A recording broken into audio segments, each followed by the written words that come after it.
सरकार आपलं हे सेल पॉईंट सर्व्हिसला तर काही चॉईस त्याचे लांब नाही ना, बरोबर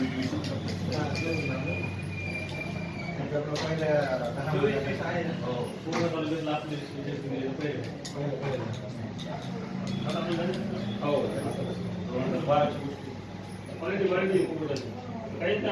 काहीच नाही. मध्ये चांगलंच रिस्पॉन्स पकडले ना. आपल्या 3 ब्रँचेस झाले.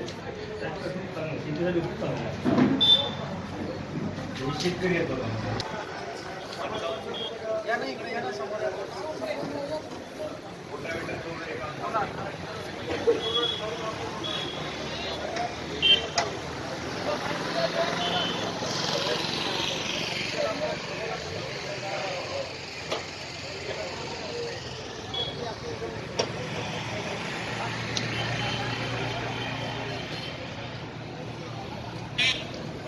मग आपल्या डिकीमध्ये कसं आहे?